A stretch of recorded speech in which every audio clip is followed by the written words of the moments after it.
ଏବେ ଆମେ ଆସିଛୁ ଭୁବନେଶ୍ୱରରେ ଥିବା ପ୍ରାଚୀନ ପରଶୁରାମେଶ୍ୱର ମନ୍ଦିର, ଯାହାକି 7th ସେଞ୍ଚୁରୀରେ ନିର୍ମାଣ ହୋଇଥିଲା। ଏହି ମନ୍ଦିର ପରବର୍ତ୍ତୀ ସମୟରେ ଏହାର ସ୍ଥାପତ୍ୟ ପାଇଁ ପ୍ରଭାବିତ କରିଥାଏ। ଏହି ମନ୍ଦିର ଭଗବାନ ଶିବଙ୍କୁ ଉତ୍ସର୍ଗୀକୃତ। ଏହିଠାରେ ଭଗବାନ ଶିବ ପରଶୁରାମେଶ୍ୱର ନାମରେ ପୂଜା ପାଇଥାନ୍ତି। ଐତିହାସିକଙ୍କର ମତରେ ଏହି ମନ୍ଦିର ଶୈଳୋଦ୍ଭବ ବଂଶର ରାଜା ମାଧବରାଜ ଦ୍ୱିତୀୟଙ୍କ ଦ୍ୱାରା ନିର୍ମିତ ହୋଇଥିଲା। ଶୈଳୋଦ୍ଭବମାନେ ଶୈବ ଧର୍ମ ଏବଂ ଶକ୍ତିବାଦର ଭକ୍ତ ଥିଲେ। 1903 ମସିହାରେ ଏହି ମନ୍ଦିରକୁ ପୁନଃନିର୍ମାଣ ଓ ମୁଖ୍ୟ ଗର୍ଭଗୃହର ଛାତର କିଛି ପରିବର୍ତ୍ତନ କରାଯାଇଥିଲା। ଏହି ମନ୍ଦିରରେ ମୁଖ୍ୟ ପର୍ବ ଭାବରେ ପରଶୁରାମାଷ୍ଟମୀ ପାଳନ କରାଯାଏ। ଏହି ମନ୍ଦିର ଦୁଇ ଭାଗରେ ବିଭକ୍ତ। ଏକ ମୁଖ୍ୟ ଗର୍ଭଗୃହ ଯାହା ବିମାନ ଏବଂ ପ୍ରାର୍ଥନା କକ୍ଷ ଯାହା ଜଗମୋହନ। ଆଉ ଏହି ମନ୍ଦିର କଳିଙ୍ଗ ସ୍ଥାପତ୍ୟ ଶୈଳୀରେ ନିର୍ମିତ। ମନ୍ଦିରର ଶିଖର ପଞ୍ଚରଥ ଶୈଳୀରେ ନିର୍ମିତ। ଦେଖନ୍ତୁ ମନ୍ଦିରର କାନ୍ଥମାନଙ୍କରେ ଦେଖନ୍ତୁ କେମିତି କଳିଙ୍ଗ ସ୍ଥାପତ୍ୟ ଶୈଳୀରେ ପ୍ରତିମାମାନ ଖୋଦିତ ହୋଇ ରହିଛି। ଏଇଟା ଗୋଟେ ଦ୍ୱାର ଦେଖନ୍ତୁ। ଆଉ ପୁରା ଚାରିପକା କାନ୍ଥରେ କେମିତି ପ୍ରତିମା ମାନ ରହିଛି ଦେଖନ୍ତୁ। ଆଉ ଚାଲ ଦେଖିବା ଆଗକୁ ଆଗକୁ। ଏ ଦେଖନ୍ତୁ ଏପଟେ ମଧ୍ୟ କେମିତି ଏଇଟା ଲାଗୁଛି ନବଗ୍ରହ ନା କ'ଣ ଜଣାପଡ଼ୁନି। ତାପରେ ବହୁ ପ୍ରତିମା ମାନ ରହିଛି ଦେଖନ୍ତୁ। ଏଇଟା ଗୋଟେ ଝରକା ଅଛି ଏପଟେ। ତାପରେ ଏଇଠି ଦେଖନ୍ତୁ ପ୍ରତିମା ମାନ କେମିତି ଅଛି। ଚାଲ ଆଗକୁ ଆଗକୁ ଯିବା। ମନ୍ଦିର ତ ଆପଣ ଦେଖୁଛନ୍ତି। ମନ୍ଦିରର ବାହ୍ୟ କାନ୍ଥ ଗୁଡ଼ିକର ପ୍ରତିମା ମାନ କେମିତି ଆକର୍ଷଣ କରୁଛି ଭକ୍ତମାନଙ୍କୁ, ପର୍ଯ୍ୟଟକମାନଙ୍କୁ। ଦେଖନ୍ତୁ ଏଇଟା ତାପରେ ମଝିରେ ମଝିରେ ରିପେୟାରିଂ କାମ ମଧ୍ୟ ହେଇଛି। ଦେଖନ୍ତୁ ମନ୍ଦିରର ଅଗ୍ରଭାଗ କେମିତି ମାନେ ଗୋଟିଏ ଗୋଟିଏ ପଥରରେ ଗୋଟିଏ ଗୋଟିଏ କଳା ଏମିତି ହେଇଛି। ପ୍ରାଚୀନ ଯୁଗର ଏହି ମନ୍ଦିର ପରବର୍ତ୍ତୀ ସମୟର ମନ୍ଦିର ନିର୍ମାଣକାରୀମାନଙ୍କୁ କିଛି କିଛି ପ୍ରେରଣା ଦେଉଛି। ଏମିତି ଡିଜାଇନର ମନ୍ଦିର ଯେଉଁ ପ୍ରକାର ମାନେ ମନକୁ ଆକୃଷ୍ଟ କରୁଛି, ଭକ୍ତମାନଙ୍କୁ, ପର୍ଯ୍ୟଟକମାନଙ୍କୁ ନିଜ ଆଡ଼କୁ ଟାଣି ଆଣୁଛି। ଦେଖନ୍ତୁ ଇଏ ହେଉଛନ୍ତି କାର୍ତ୍ତିକେୟନ ମନ୍ଦିର। ମୟୂର ଉପରେ ବସିଛନ୍ତି ମାନେ କାର୍ତ୍ତିକେୟ ମନ୍ଦିର ସେତେବେଳରେ ନିର୍ମାଣ କରାଯାଇଥିଲା।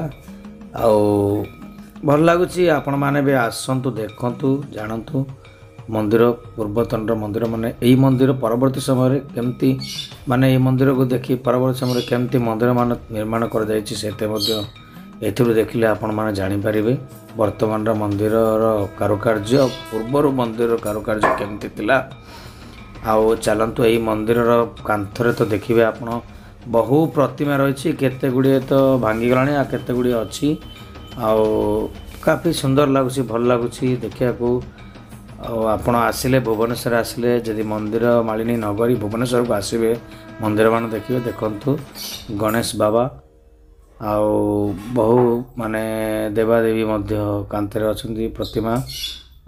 ବହୁ ଦେବାଦେବୀ କାନ୍ଥରେ ନିର୍ମିତ ହୋଇ ଖୋଦିତ ହୋଇ ଅଛନ୍ତି।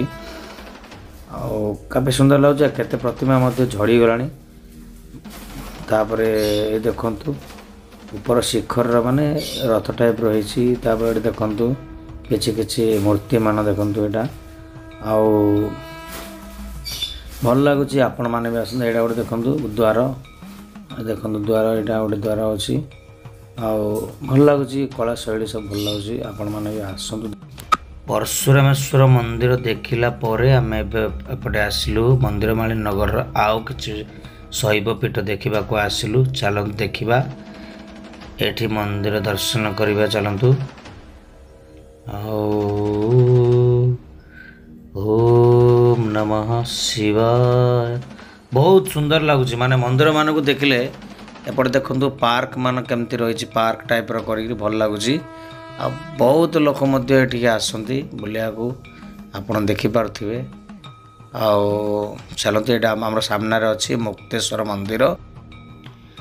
ଆମେ ଏଠି ଏବେ ଆସିଯାଇଛୁ ମୁକ୍ତେଶ୍ୱର ମନ୍ଦିର ପାଖକୁ। ଚାଲନ୍ତୁ ଦେଖିବା।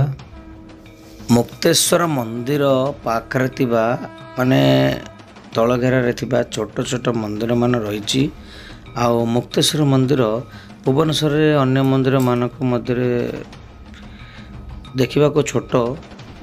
ଦେଖନ୍ତୁ ମୁକ୍ତେଶ୍ୱର ମନ୍ଦିର ପରିସରରେ ଥିବା କିଛି ମନ୍ଦିର ଦେଖନ୍ତୁ ମାନେ ପୁରାତନ ମନ୍ଦିର କୋଉଟେ ମାନେ ଭଗବାନଙ୍କର ପ୍ରତିମା ନାହିଁ, କୋଉଟେ ମାନେ ବର୍ତ୍ତମାନ ରିପେୟାରିଂ କରାଯାଇଛି, ଏମିତି ସବୁ ରହିଛି। ଦେଖନ୍ତୁ ଏଠି ଗଣେଶ ବାବାଙ୍କର ପ୍ରତିମା ଲାଗୁଛି। ଆଉ ଏଇଟା ମଧ୍ୟ ଗୋଟେ ଦେଖନ୍ତୁ ମନ୍ଦିର। ତାପରେ ଯିବା ଅନ୍ୟାନ୍ୟ ମନ୍ଦିର ମାନଙ୍କୁ ଦେଖିବା। ଏଠି ମଧ୍ୟ ଭଗବାନଙ୍କର ପ୍ରତିମା ରହିଛି ଦେଖନ୍ତୁ। ଆଉ ତାପରେ ଦେଖନ୍ତୁ ଆଉ ଗୋଟେ ମନ୍ଦିରକୁ ଯିବା। ଏଠି ମଧ୍ୟ ଦେଖନ୍ତୁ ସେମିତି ରହିଛି, ମାନେ ପୁରାତନ ମନ୍ଦିର ନା, କିଛି କିଛି ଭାଙ୍ଗିଗଲାଣି, କିଛି କିଛି ଅଛି। ଦେଖନ୍ତୁ ପିଓର ପଥରରେ ନିର୍ମିତ, ମାନେ ଏବର ସେମିତି କାରୁକାର୍ଯ୍ୟ ନାହିଁ। ଏବେର ତ ସବୁ ବାଲି ଗୁଡ଼ି ସିମେଣ୍ଟ ମାନେ କଂକ୍ରିଟ ଫଂକ୍ରିଟ ଏମିତି କାମ।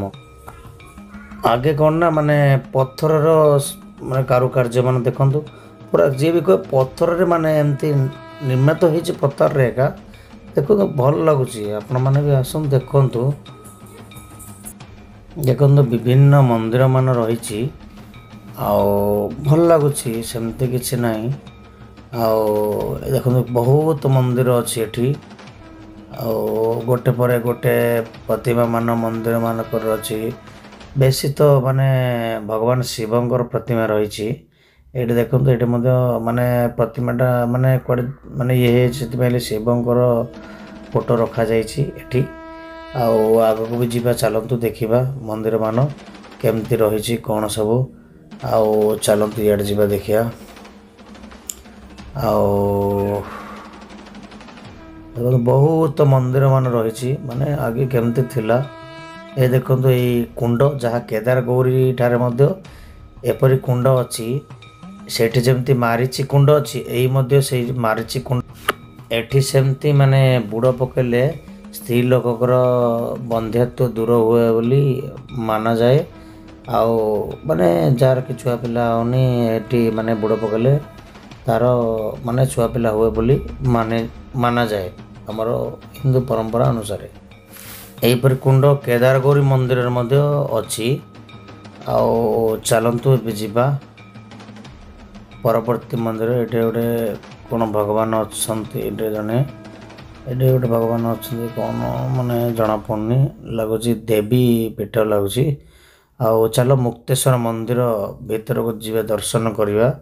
ଚାଲ ଯିବା ଭିତରକୁ, କେମିତି ଅଛି ମୁକ୍ତେଶ୍ୱର ମନ୍ଦିର। ଚାଲ। ଓମ୍ ନମଃ ଶିବାୟ। ଓମ୍ ନମଃ ଶିବାୟ। ଦେଖନ୍ତୁ ବହୁ ପୁରାତନ ମନ୍ଦିର, ମାନେ କେମିତି ଛୋଟ ଦ୍ୱାର ଦେଖନ୍ତୁ। ଆଗର ଏମିତି ଦ୍ୱାର ମାନେ ପଥରରେ ତ ନିର୍ମିତ ହେଇଛି, ଭଲ ଲାଗୁଛି। ଆଉ ଆପଣମାନେ ବି ଆସନ୍ତୁ ଦେଖନ୍ତୁ। ଦେଖନ୍ତୁ ମାନେ ମନ୍ଦିରର ଟେରସ୍ କେମିତି ମାନେ ଡିଜାଇନ ରହିଛି।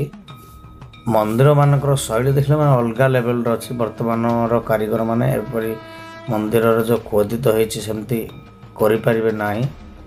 ଆଉ ଭଲ ଲାଗୁ ଦେଖନ୍ତୁ କେମିତି ମାନେ ମୁକ୍ତେଶ୍ୱର ମନ୍ଦିରର ଯେଉଁ ବାହ୍ୟ କାନ୍ଥରେ କେମିତି ମାନେ ଆକର୍ଷଣୀୟ ମାନେ ପ୍ରତିମା ମାନ ଅଛି। ଏଠି ଦେଖନ୍ତୁ ଏଇ ଗୋଟେ କୁଣ୍ଡ।